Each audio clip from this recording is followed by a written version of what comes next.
Enjoy this recording taken from an unscripted live audio conversation on Mensa. That's MENTZA. Hello, good evening to all. Mosam, welcome. Avjeet, welcome to Film की बात. तो दोस्तों, आज हम film की बात के एक नए एपिसोड में हैं और आप सबका हार्दिक स्वागत है इस कार्यक्रम में. जैसे कि आप जानते हैं कि हम यहाँ पे किसी भी फिल्म या ओटीटी कंटेंट की हम चर्चा करते हैं, समझने की कोशिश करते हैं कि उसमें क्या अच्छा है, क्या खराब है, और ये भी समझने की कोशिश करते हैं कि क्या उसको देखा जाना चाहिए या नहीं. तो आज हम जिस फिल्म की बात कर रहे हैं उस फिल्म को लेकर मैं बहुत एक्साइटेड हूँ, क्योंकि बहुत दिनों बाद मैंने कुछ ऐसा देखा है जिसको देखकर मुझे एक प्योर सिनेमैटिक एक्सपीरियंस मिला है. मतलब जैसे अब मैं अपनी बात करूं तो जब मैं 90s में फिल्में देखा करता था थिएटरों में जाके, तो एक लार्जर देन लाइफ चीजें हुआ करती थी. लाइक जब हम थिएटर में घुसते थे ना, तो वो जो अंधेरा था थिएटर का, वो अपनी गिरफ्त में हमें ले लेता था और एक जादू सा होता था जो पर्दे पे चल रहा है. वो एकदम जादू लगता था हमें और हम खो जाते थे उस एक अलग दुनिया में, पहुंच जाते थे एक बिल्कुल अलग ही परिवेश में कि भाई ये क्या हो रहा है. मतलब यहाँ पे जो एक्शन हो रहा है, जो कॉमेडी हो रही है, जो म्यूजिक चल रहा है, वो सब हमें एकदम बांध लेता था. तो वो जो एक्सपीरियंस होता है ना प्योर सिनेमा का, वो मुझे लगता है काफी टाइम से हम लोग मिस कर रहे थे. और एक फिल्म फाइनली मैंने एक ऐसी देखी है रिसेंटली जिसकी मैं आज हम चर्चा कर रहे हैं. वो देखकर मुझे लगा कि यार ये मेरे सारे सेंसेस को फुलफिल कर रही है. तो मैं फिल्म का नाम आपको शायद समझ में आ ही गया होगा. जी हाँ, एस एस राजमौली की RRR, यानी कि राइस रिवोल्ट. क्या होगा? अभी रोर बताओ क्या होगा. Rise roar revolt. Yes, roar rice and revolt जिसका शॉर्ट फॉर्म है RRR. और एस एस राजमौली को आप सब जानते हैं, बाहुबली और मक्खी जैसी फिल्में इन्होंने बनाई है. और इनका कैनवस हमेशा ही बहुत बड़ा रहता है, बहुत बड़ी बड़ी लार्जर देन लाइफ फिल्में बनाते हैं. और बहुत चीजें अनबिलीवेबल होते हुए भी ना आप उस पर बिलीव कर लेते हैं, क्योंकि वो इतने कन्वेक्शन के साथ उस चीज को फिल्माते हैं और उसको देखकर लगता है कि यार ये ये तो कमाल ही हो रहा है कुछ जो देख रहे हैं हम लोग. तो फिल्म में जूनियर NTR हैं और रामचरण हैं, और दोनों की जोड़ी, दोनों का काम जबरदस्त है. और आलिया भट्ट है, अजय देवगन का छोटा सा रोल है दोनों का ही, लेकिन इम्प्रेसिव रोल उन दोनों ने किया है. और करीम का म्यूजिक भी बहुत ही शानदार है. तो ये तो मेरी अपनी ओपिनियन रही, क्योंकि मैं बहुत इस फिल्म को देखकर मुझे बड़ा मजा आया लिटरली. लेकिन मैं जानना चाहूंगा जो मेरे पैनल में लोग हैं, जो फिल्म समीक्षक भी हैं, फिल्म विशेषज्ञ भी हैं, तो उनसे जानना चाहूंगा कि उन्हें ये फिल्म कैसी लगी. तो सबसे पहले शुरुआत हिमांशु से करना चाहूंगा. तो हिमांशु जी, अपने आप को अनम्यूट कीजिए और बताइए कि आपको RRR कैसी लगी. शुक्रिया सजीव सर। फिल्म के अभिनय की अगर हम बात करें तो मगाधीरा से चर्चा में है रामचरण फिल्म की जान है। निश्चित रूप से वह जूनियर एनटीआर पर भारी पड़े हैं। जूनियर एनटीआर को हमने टेम्पर में देखा था, पर राजमौली यहाँ उनसे उनका सर्वश्रेष्ठ निकालने में कामयाब हुए हैं। उनका नाम जो था ना भीम, तो उसी के अनुसार एक हट्टा कट्टा आदमी चाहिए था, तो एनटीआर वहां पे खरे उतरे थे। आलिया भट्ट और अजय देवगन सहायक अभिनय के तौर पे यहाँ पे ठीक ठाक है।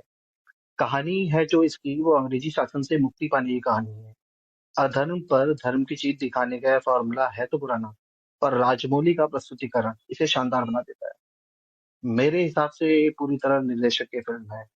राजमौली की बाहुबली में प्रभास और सेट की भव्यता बहुत महत्वपूर्ण थी। RRR में भी दिल्ली का सेट जो आलीशान है, और पुरानी कारें, भाप वाली ट्रेनें, ये सब देखते ही बनती है। राजमौली की योग हाथ से आए हैं। उन्होंने भारतीयों की आस्था और देशभक्ति को बनाया है। यहाँ पे आप शोले की जयगौरी की भी याद आ जाएगी आपको, और पुष्पा की भी याद आएगी। किरदारों के नाम और अंत में वेश भी महाभारत रामायण काल से लिए गए हैं। राजमौली की खास बात यह है कि वो जो स्क्रीन पर दिखाते हैं वो दिमाग को उतर जाता है। ये बात आप ध्यान दीजिए। फिल्म के अंत में the sun never sets on the British empire पर खून के छींटे पड़ते हैं, तो यह दृश्य बहुत गहरा असर छोड़ता है दर्शकों पर। स्क्रिप्ट है इसकी कसी हुई है, सब कुछ बेहतरीन से अंजाम दिया गया है। संवाद फिल्म के निराश करते हैं। कोई भी संवाद नहीं है ऐसा जो याद किया जाए। गाने भी ऐसे नहीं है जो जुबान पर चढ़े, लेकिन पिक्चर हॉल में इन्हें देखते हुए फुल मजा आता है। छायांकन की बात करें तो जंगल की खूबसूरती, हरियाली बहुत बेहतरीन ढंग से दिखाई गई है। और कुल मिला के फिल्म का छायांकन अच्छा है। जो एक पुल वाला सीन होता है, तो वो भी बहुत अच्छा लगा है दिखने में। और जो ऊपर से जो महल होता है वो जो दिखता है, तो वो बहुत अच्छा लगता है। अब दृश्य की बात की जाए तो रामचरण का भीड़ में से एक व्यक्ति को खींच लाना थाने में, वो वाला दृश्य सबसे बेहतर लगा। उसके बाद जो महल में जंगली जानवर छोड़ देते हैं, ये वाला दृश्य भी अच्छा था। नाटू नाटू में प्रेम रक्षित की कोरियोग्राफी गजब की है। रामचरण, अंग्रेजी सैनिक और ओलिविया की ड्रेस है जो, इन पे कॉस्ट्यूम में बहुत अच्छा काम किया गया है। बैकग्राउंड स्कोर की बात की जाए तो फिल्म की जान है, और मुझे लगता है कि वो क्षेत्र है जिसमें इसे फिल्म में पुरस्कार मिलना चाहिए बैकग्राउंड स्कोर पर। जानवरों की आवाज हो या कोई भी बैकग्राउंड में जो म्यूजिक बज रहा है, वो पूरी फिल्म की जान है। शुक्रिया सुजीत। या शुक्रिया हिमांशु। जैसे कि मैंने बात करी थी कि हमारे ये समीक्षक हैं, तो समीक्षकों वाली ही समीक्षा करेंगे ना, तो इन्होंने सारी कमियां भी बता दी हैं, बट बट फ्रैंकली मुझे बहुत सारी कमियां जो हैं शायद छुप गई मेरी नज़रों से, क्योंकि मैं जो कैनवस था उसको देख के इतना मतलब ओवर द टॉप हो गया। तो चलिए बढ़ते हैं अभिजीत की तरफ। तो अभिजीत भाई, आप बताइए कि आपको ये फिल्म कैसी लगी। थैंक यू सो मच सजीव। एक्चुअली शुरू में आपने बताया कि हम जब सिनेमा हॉल में घुसते हैं तो अंधेरे में हम एक दूसरी दुनिया में घुस जाते हैं, और ये एक ऐसी चीज है जो ओटीटी वर्ल्ड कभी नहीं दे सकती, क्योंकि ओटीटी वर्ल्ड में आप जब घर पे रहते हो आपको नॉन स्टॉप डिस्ट्रैक्शन होता है, आप पॉज करते हो, आप कहीं चले जाते हो, फिर वापस यस आते हो। यस, तो एग्जैक्टली। मूवी का जो एक्सपीरियंस है बहुत ही यूनिक है।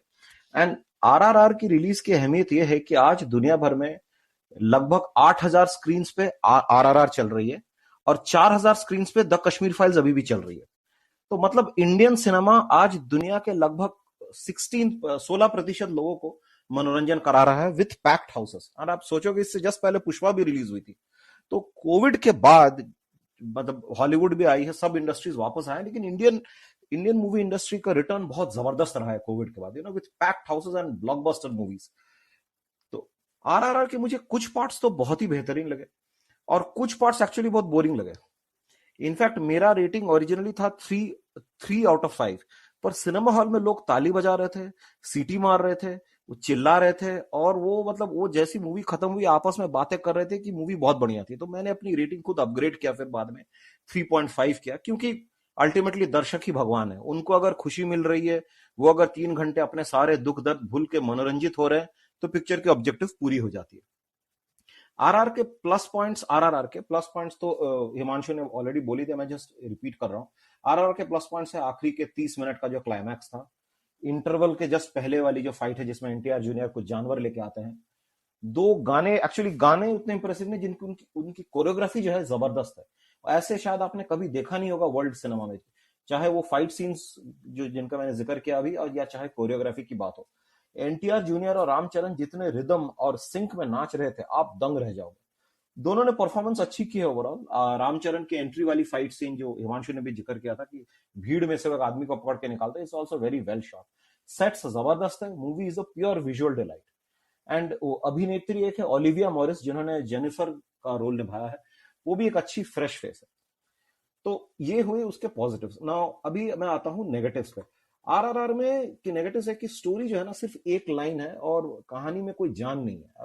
स्टोरी आप किसी को भी एक लाइन में बोल सकते हो, जिस वजह से आप बोर होते रहते हो बीच बीच में। अजय देवगन और आलिया भट्ट को तो सिर्फ नॉर्थ इंडियन ऑडियंसेस को अट्रैक्ट करने के लिए रखा गया है। आलिया भट्ट को तो मुश्किल से 2 लाइन दिए गए, बोल रही है। मूवी के काफी पार्ट्स बहुत स्लो और बहुत बोरिंग है। पिक्चर में कोई रोमांटिक ट्रैक भी नहीं है, जो एक्चुअली बाहुबली में था। इसीलिए Baahubali is a more balanced movie. It had a उनका कैनवस था, बट उसमें रोमांटिक ट्रैक भी काफी बड़ा था, उसका कॉमेडी ट्रैक भी काफी बड़ा था, लेकिन इसमें उतना नहीं है। तो आरआरआर उतनी बैलेंस्ड मूवी नहीं है। एंड इस मूवी में 50% मुझे काफी बोरिंग लगा था, और 50% सीन्स इतने जबरदस्त है कि आपने कभी देखा नहीं होगा, और इसीलिए बड़े पर्दे पर यह मूवी देखना जरूरी है। कुछ जगहों में वॉल्यूम भी मुझे थोड़ा ज्यादा लगा कि बहुत हाई रखा गया है, जो मेरे कान के पर्दे पे स्ट्रेस कर रहा था। बट मेरा ओवरऑल रेटिंग है 3.5 out of 5। ये बड़े पर्दे में देखने लायक मूवी है, बट कीप योर एक्सपेक्टेशंस लो। आप ज्यादा एंजॉय करोगे इस मूवी को अगर आप एक्सपेक्टेशंस लो रखो तो। या अभिजीत, ये तो आपने बिल्कुल बात सही कही है कि ये बड़े पर्दे पर देखने लायक फिल्म है। मतलब एक जो एक्सपीरियंस जो है ना, वो वाकई मतलब कभी आप ओटीटी पे महसूस नहीं कर पाएंगे, क्योंकि वो रचा ही उस तरह से गया है, पूरा जो एक वर्ल्ड है। वेल, काफी अगेन एक बार बैलेंस रिव्यू आया है।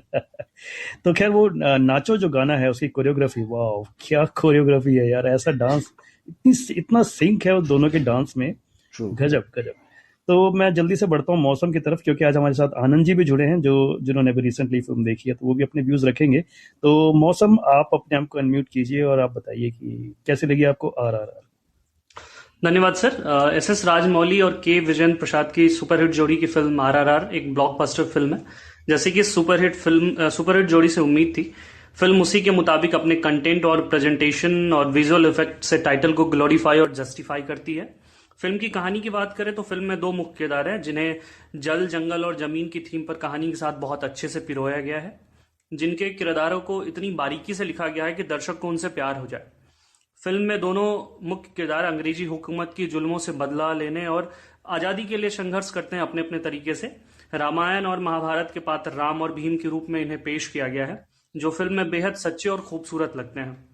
नया क्या है इस फिल्म में, तो पहले हाफ में राजमौली साउथ के दोनों बड़े स्टार्स के छोटे छोटे मगर सुंदर प्रसंगों के सहारे दर्शकों को चमत्कृत और उनका मनोरंजन करते रहते हैं, जिसकी वजह से इस फिल्म की नैया कहानी के कमजोर होने के बावजूद भी पार लग जाती है।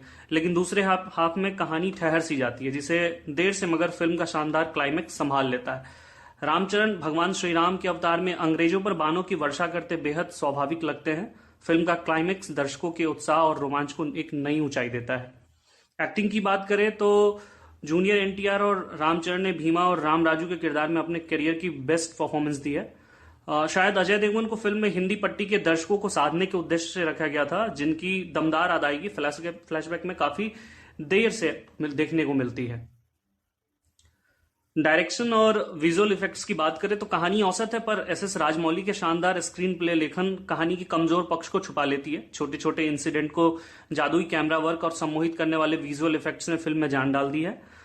निर्देशन के रूप में राजमौली का जोर कहानी के तात्कालिक भाषा, वेशभूषा और लुक पर ज्यादा ध्यान देने के बजाय प्योर वेबसाइट फिल्म बनाने की ओर ज्यादा रहा है। जैसे कि हम बात करें तो राम का किरदार, राम को जो दिखाते हैं और उनका जो पूरा कैरेक्टर बिल्ड किया गया है, वो एक तरीके से जो अभी सिनेरियो चल रहा है उसको भुनाने की कोशिश की गई है। फिल्म देखते हुए कई जगह ये भी लगता है कि एंटरटेनमेंट को लॉजिक पर तरजीह दी गई है। फिल्म के दो सीन जिसका मैं जिक्र करूंगा। पहला, जब दोनों हीरो मिलकर एक बच्चे को पुल से लटककर एक रस्सी के सहारे बचाते हैं, और फिर जब भीमा गेट तोड़ते हुए खूंखार जानवरों से भरे हुए ट्रक को अंग्रेजों के गढ़ में घुसा देता है, वो सीन मतलब ऐसा था कि थिएटर में दर्शक सीट से खड़े होकर हूटिंग कर रहे थे और सीटियां बजा रहे थे। मुझे ऐसा लग रहा था कि पहले जब हम सिंगल स्क्रीन सिनेमा हॉल में फिल्म देखने जाते थे, कुछ ऐसा हाल मल्टीप्लेक्स में हो गया था। म्यूजिक की बात करें तो फिल्म का बैकग्राउंड म्यूजिक दृश्यों को और भी खूबसूरत बना देता है। गानों की बात करें तो फिल्म का एक गाना नाचो नाचो बाराती और पार्टी में धमाल मचाने लायक बना है। मुझे नहीं पता कि आप लोगों ने ऐसा नाच देखा है कि नहीं, लेकिन बिहार में अक्सर इस तरीके के डांस हम लोग किया करते हैं। मैं अपनी बात बताऊं तो मुझे कोई डांस स्टेप नहीं आता है, और कहीं भी पार्टी हो या शादी हो तो हम लोग इस तरीके का डांस किया ही करते हैं। तो मैं तो खूब इंजॉय कर रहा था इस गाने को सुनते हुए लगता है कि इसका लिरिक्स और म्यूजिक हिंदी पट्टी के दर्शकों को टारगेट कर लिखा और बनाया गया है। साथ ही एक्शन सीन आम साउथ फिल्मों की तरह नहीं बल्कि सफाई से शूट किए हुए और स्वाभाविक लगते हैं। फिल्म शानदार है, पर राजमौली जैसे निर्देशक ने अपनी पुरानी फिल्मों से दर्शकों के बीच अपने काम का एक बेंचमार्क काफी ऊंचा सेट किया हुआ है, जिसकी वजह से दर्शकों की अपेक्षाओं पे ये फिल्म मेरे अकॉर्डिंग उतना खरा नहीं उतरती। या फिर कहे तो राजमौली जैसे डायरेक्टर अपने सेट किए हुए बेंचमार्क तक इस फिल्म को नहीं पहुंचा पाते। बाकी आपको भव्य फिल्में और उनमें वीएफएक्स जैसा तकनीकी पक्ष लुभाता है। साथ ही अगर आप राम को रावण की बजाय अंग्रेजों से लड़ते हुए देखना चाहते हैं तो आरआरआर आपको निराश नहीं करेगी।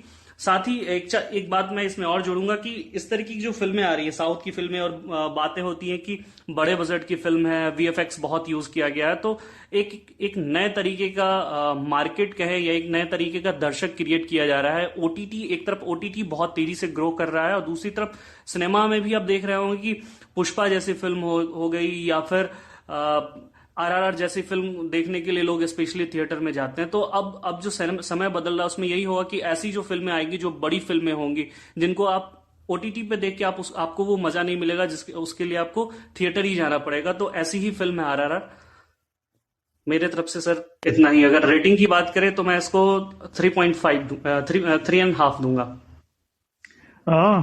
सभी हमारे समीक्षक जो हैं बहुत ही कंजूस हैं शायद रेटिंग देने में या फिर मैं अकेला ही हूँ जो इसको ज़्यादा रेटिंग देना चाह रहा है। मतलब मैं करीब 4.5 तक पहुंचना चाह रहा हूँ इसको, लेकिन हमारे 3.5 से ऊपर बढ़ नहीं रहे हमारे समीक्षक। चलिए कोई बात नहीं। आनंद जी की तरफ बढ़ता हूँ।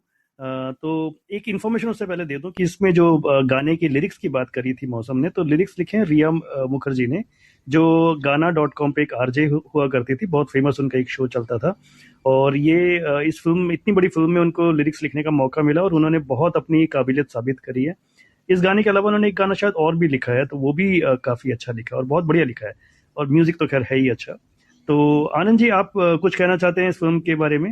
मैं जानता हूं कि आप कोई समीक्षक नहीं है, लेकिन एक दर्शक के नाते आपको फिल्म कैसी लगी, प्लीज बताइए। सर दर्शक के नाते तो जो एक्चुअली मैं जो कहना चाहता था वो अभिजीत अभिजीत साहब ने और ये मौसम साहब ने बड़ा सुंदर और शानदार तरीके से उसको कहा है।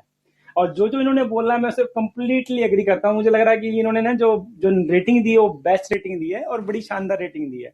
और इन्होंने हर एक चीज को ना बड़ा बड़ा सफाई से एक्सप्लेन किया है, ठीक है। बट बीइंग ए दर्शक जो मैंने एंजॉय किया सर, सबसे जो बड़ी बात जो नाचो नाचो का जो डांस है ना, जो डांस स्टेप्स हैं, जिसने भी कोरियोग्राफ किए ना, शानदार ग्राफ किए हैं, ठीक है। और जैसे मौसम साहब ने बोला कि भाई बिहार में तो इस टाइप का डांस जो है बड़ा फेमस है और जो लोगों को बड़ा पसंद आता है। बिहार में नहीं, ऐसा जो कोरियोग्राफ किया हुआ डांस तो हर एक को बहुत पसंद आएगा, ठीक है। तो वो नाचो नाचो का जो कोरियोग्राफ का जो गाना है वो बड़ा शानदार है, स्टेप्स बड़े शानदार हैं। भाई मेरे घर में मेरे बच्चों ने ट्राई करने की कोशिश की थी बट अभी नहीं कर पाए रियली में। और सबसे बड़ी बात भाई, उनका स्टेमिना क्या जबरदस्त था यार। मतलब बेसिक स्टेप्स में किया हो बट एक उसको मतलब लगातार इतनी देर करना, बहुत शानदार हार्ट की पावर चाहिए उसमें, ठीक है। और दूसरी बात क्या है कि मेरे साथ में मेरे बच्चे भी गए थे, मैडम भी गई थी, तो उन्होंने तो बहुत एंजॉय किया। तो आई थिंक उनका अगर रेटिंग पूछा जाएगा तो 4.5 से भी ज्यादा हो सकता है, बट मेरा रेटिंग तो 3.5 ही रहेगा। बिकॉज मुझे लगा कि मूवी थोड़ी लंबी हो गई, कहानी मतलब इतनी दमदार नहीं लगी, मूवी ज्यादा लंबी हो गई। और कुछ सीन तो रियली में, जैसे जो कि सर ने बोला था कि भाई लॉजिक आप जो है घर छोड़ के जाइए, खाली एंटरटेनमेंट के लिए जाइए, there will be no logic. तो रियली में मुझे बहुत से सीन्स में तो लॉजिक लगाई नहीं। जैसे वो भगवान राम का जो सीन था, जो बाद में भगवान राम के रूप में अवतार हुए, उससे पहले उनकी हालत ऐसी थी कि वो कंधे पे बैठ के उसके जा रहे थे, दूसरे जो एक्टर के उस पे।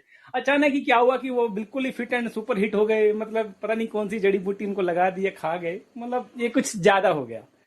तो बाकी ये है कि हाँ, एंटरटेनमेंट मूवी है, अच्छी एंटरटेन करती है लोगों को, लोग सीटें भी बजाते हैं और गाने बड़े अच्छे हैं। और सबसे बड़ी बात, इसको हॉल में देखने का, स्पेशली सिनेमा हॉल में देखने का मजा ही और है, बिकॉज साउंड इफेक्ट बहुत शानदार है। तो सब चीजें कुल मिला के बड़ी अच्छी हैं। बट वही है कि जब लॉजिक पे जाते हैं तो 3.5 is the maximum score from my side.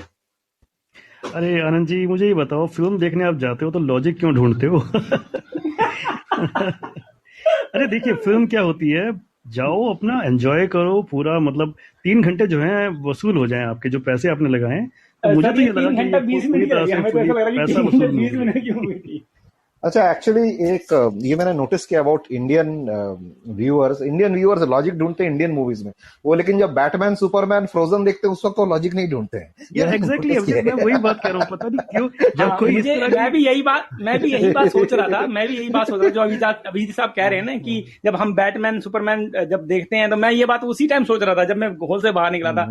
But मुझे लगता है कि वो लोग मोर इसको ना मतलब साइंटिफिकली दिखाते हैं, मोर अच्छे से ऐसे उसको ना सिंक्रोनाइज करते हैं सीन्स को, कि लगता है कि ऐसा हो सकता है। पर यहाँ देख के लगता नहीं, कि क्योंकि ये लोग सब न्यूटन लॉ, ग्रेविटी सब भूल गए, कोई काम नहीं करती है। नहीं, ऐसा नहीं। मेरे हिसाब से मूवी एक स्टोरी होती है, इट इज अ कहानी किसी भी डायरेक्शन पे जा सकती है। तो उस वक्त हमें लॉजिक, क्योंकि आप खुद रियल लाइफ देखोगे ना, रियल लाइफ आप अखबार पढ़ के अगर इंसिडेंट्स पढ़ोगे एक के बाद एक, आप खुद दंग रह जाओगे कि बस ऐसा भी हो सकता है। तो रियल लाइफ में भी ऐसी चीजें होती है जो आप कभी सोच नहीं सकते। तो मूवी भी हमें ओपन माइंड से ही देखना चाहिए, कहीं पॉसिबल है। यस, मेरे हिसाब से तो मूवीज देखो, हर तरह की मूवीज के अलग अलग एक्सपेक्टेशंस होती हैं। अगर आप लंच बॉक्स देखोगे तो आपकी एक्सपेक्टेशन अलग होगी, मतलब वो बहुत रियलिस्टिक फिल्म होगी। या फिर अगर आप किसी आर्ट फिल्म को देखोगे तो आपको लगेगा कि जो रियल लाइफ है वो दिखाई जा रही है। लेकिन अगर आप एक एंटरटेनमेंट पर्पज के लिए किसी फिल्म को देखने जा रहे हो तो वहां पे फिर आपको लॉजिक घर पे रखना पड़ेगा। ये तो सच्चाई है, क्योंकि अगर हम जैसे अभी बात कर रहे थे कि 90s की फिल्मों के बारे में, तो 90s की तो मूवी सारी ऐसी हुआ करती थी। अब सनी देओल जो है वो हैंडपंप उखाड़ लेते थे, लेकिन अब आप देखिए, अगर उस सीन को अगर आप देखोगे तो वो सीन आपको बिलीवेबल लगेगा। क्यों? क्योंकि आप सोचोगे कि कोई भी इंसान अपने बच्चों के लिए, अपने परिवार के लिए ये कर जाएगा। अब ये कितना भी इम्पॉसिबल क्यों ना हो, लेकिन बंदा कर सकता है। तो वो होता है एक फिल्म का कन्विक्शन जो होता है ना, वो होता है कि हाँ, ये डिफिकल्ट है, ये इम्पॉसिबल है, ये साइंस के अगेंस्ट हो सकता है, लेकिन यस हो सकता है अगर कोई करे तो। सही है। एक्चुअली मैं इस पे थोड़े अलग तरीके से सोचता हूँ सर। मुझे ऐसा लगता है कि जो 90s की फिल्मों की बातें हैं वहां हैंडपंप उखाड़ लेना वो सारी चीजें उस वक्त चलता था। आज हम कहते हैं कि बहुत ज्यादा रियलिस्टिक फिल्में बन रही हैं। वो अलग बात है कि हम जब एंटरटेनमेंट के लिए जाते हैं तो हमें लॉजिक को घर छोड़ के आना चाहिए और एंटरटेनमेंट पर्सपेक्टिव से फिल्मों को देखना चाहिए। ओटीटी की बात होती है और आज जिस तरीके की कंटेंट ज्यादातर बन रहे हैं तो उसकी एक खास बात, आप ओटीटी के सारे शोज को अगर आप देखेंगे, ज्यादातर जो प्रोग्राम्स उस पे आ रहे हैं वो बहुत बहुत हद तक लॉजिकल होते हैं और उनके सीन्स या उनकी कहानियां ऐसी होती है जिनसे एक आम इंसान भी कनेक्ट कर पाता है। सो फिल्म पूरी पूरी की पूरी ठीक है, मैं पॉइंट आउट नहीं कर रहा, मैं जस्ट ये लॉजिक वाली बात पे अपनी बात रख रहा हूं कि आज ये चेंज आ रहा है एंटरटेनमेंट इंडस्ट्री में, ये चेंज आ रहा है खासतौर से इंडिया में कि वो जिस तरीके की चीजें परोस रहे हैं, जिस तरीके की चीजें दी जा रही है दर्शकों के लिए, एंटरटेनमेंट के लिए, उसको लॉजिकल वे में परोसने की कोशिश की जा रही है, उसको प्रस्तुत करने की कोशिश की जा रही है, मुझे ऐसा लगता है। अच्छा, मैं इस पे एक बात कहना चाहूंगा। आज मैंने अरुण कुमार काल्रा सर की रिफर की हुई एक किताब पढ़ी, मनोज वाजपेयी जी की। उसमें वो लिखते हैं कि फिल्मों को सिर्फ मनोरंजन के लिए देखना चाहिए। अगर फिल्मों को आप सामाजिक संदेश के लिए देखते हैं तो अमिताभ बच्चन जो कब से दबे हुए तबके का किरदार निभाते थे हर फिल्म में, तो आज तक वो सब कोई दबा हुआ नहीं रहता समाज में। और दूसरी बात ये है कि जैसा अभी मौसम सर ने कहा कि अब फिल्म बनने लगी है। अगर फिल्म बनने लगी होती, फिल्म बन रही है लेकिन दर्शक उसे एक्सेप्ट नहीं कर रहे हैं। अगर दर्शक ने एक्सेप्ट कर लिया होता कि फिल्म मनोरंजन के लिए ना बने, सामाजिक संदेश के लिए बने या कोई रियल लगे, तो एनटीआर इतनी, ये जो ट्रिपल आर फिल्म है, इतनी हिट नहीं हुई होती। भारतीय दर्शक अभी भी वही है जो अधिकतर सिनेमा हॉल में जाते हैं। वो चाहे दिखते तो मल्टीप्लेक्स वाले हैं लेकिन अंदर से उनके कहीं ना कहीं वो पुराने वाले पिक्चर है जो सिंगल हॉल होते थे। तो ठीक है, चलिए कुछ कमेंट्स भी हमारे पास आए हैं। सुब्रमण्यम जो लिखते हैं कि RRR is an outstanding film and इसके अलावा राशि मिश्रा लिख रही हैं कि that's the direction of Rajamouli, nothing goes over the top. वो राजमौली की तारीफ कर रही हैं। और सुनीता यादव लिखती हैं पूरी पिक्चर कैमरा खुद भी एक कलाकार है, शॉट की अवधि का मनोविज्ञान भी काबिल तारीफ है। मनोज मेहता लिखते हैं कि जो हॉलीवुड की मूवीज होती हैं उनमें एक तरह का कन्विक्शन ज़्यादा होता है, शायद इसलिए उनका जो एक्शन होता है वो रियल लगता है, और इंडियन फिल्मों में कॉन्सेप्ट थोड़ा लैक करता है। तो ये अलग अलग तरह के थॉट्स हमें मिल रहे हैं। वैसे ओवरऑल मुझे लगता है कि ये फिल्म जो है ये बहुत बड़ी कामयाब तो होने वाली है। बेशक क्रिटिक्स इसको चाहे किसी भी तरह से रेट करें, पर मैं ये समझता हूँ कि फिल्म लोगों को बहुत पसंद आ रही है। और अराउंड मेरे ख्याल से 500 तक का बिजनेस तो कर ही चुकी है शायद फर्स्ट वीक में। तो obviously it's one of the मतलब मोस्ट सक्सेसफुल मूवी बनने वाली है ये। तो खैर सजीव, चाहे मैंने जितना 3.5 दिया, जो भी दिया, एक्चुअली मैं मूवी दोबारा देखने जा रहा हूँ ट्यूसडे। मेरी बेटी का एग्जाम चल रहा था तो she didn't go the first time, तो अब वो जाएगी, तो वो तो देखना है। दूसरे एक और बात में साइंटिफिक वाली बात आई थी कहीं पे कि साइंटिफिकली दिखाना चाहिए।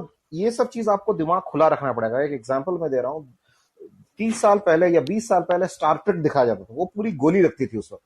लेकिन आज के डेट में स्टार ट्रेक में जो होता था ना, आज के डेट में रियल लाइफ में होगा। सबके पास मोबाइल आ गया, एप्स आ गया, तो यू कैनॉट अज्यूम कि अनरियल है, जो कभी ना कभी रियल हो ही सकता है। या अभिजीत, एक्चुअली देखिए अभी क्या होता क्या है कि वहां पे साइंस का दबदबा ज्यादा है। हमारे यहाँ पे ये बात सही है कि हम लोग साइंस से ज्यादा जो फिजिकल स्ट्रेंथ है उन सब चीजों पे ज्यादा वो करते हैं। तो मुझे लगता है कि ये भी एक रीजन रहता है कि शायद हमारे जो फिल्म डायरेक्टर्स होते हैं वो इन चीजों को ज्यादा ग्लोरीफाई करते हैं कि किसी के अंदर पावर ज्यादा है या ताकत ज्यादा है। जबकि वहां पे वो ये रहता है कि जैसे आप स्टार ट्रेक की आपने बात करी तो वो फ्यूचरिस्ट था, मतलब उसमें एक भविष्य दिखाया जाता था कि भविष्य में ये हो सकता है, और वो होता भी है। तो ये एक हॉलीवुड का रहता है ट्रेंड, और हमारा ट्रेंड थोड़ा अलग रहा है। ऑब्वियसली हम थोड़े अलग हैं, तो जैसे हम and I think our movies are more emotional. Yes and हमारी भी अलग मार्केट है। मतलब आज अगर हॉलीवुड के बाद आपको एक और इंडस्ट्री का नाम लेना पड़ेगा जो पूरी दुनिया को एंटरटेन करती है, वो इंडियन फिल्म इंडस्ट्री। 120 कंट्रीज में हमारी मूवीज रिलीज होती है। और ये फिल्में जो, अगर मान लीजिए ये फिल्में अगर इतनी खराब होती तो ये विदेशों में क्यों इतनी धूम मचाती है? अब ये बाहुबली लगा लीजिए या RRR लगाइए, पुष्पा लगाइए, ये सब फिल्में चाइना में या बाहर की कंट्री में भी धूम मचा रही है। तो हमारी मूवीज, हमारी टीवी सीरियल्स भी डब होकर दूसरे कंट्रीज में दिखाई जाती है। भर कितने कंट्रीज में दिखाई जाती है, यू विल बी सरप्राइज्ड। और जैसे आपने कहा ना कि वो एकदम जो हमारा जो सेकंड कोरोना के बाद जो सेकंड इनिंग्स बॉलीवुड का रहा है वो बहुत ही खतरनाक रहा है। मतलब बहुत तगड़ा फिल्में ऐसा बिजनेस कर रही हैं अब, तो अब मुझे लगता है कि स्काई इज द लिमिट, मतलब बढ़ते जा रहे हैं। ट्रू। यस, तो ठीक है, आज की चर्चा को फिर हम यहीं समेटते हैं। आज हमने जिस फिल्म की चर्चा करी, उम्मीद है कि आपने इसको एंजॉय किया होगा। अगले हफ्ते हम लोग फिर मिलेंगे, फिर किसी नई फिल्म की चर्चा के साथ। तो तब तक दीजिए इजाजत, फिल्म की बात के अगले एपिसोड तक। नमस्कार। Thank you.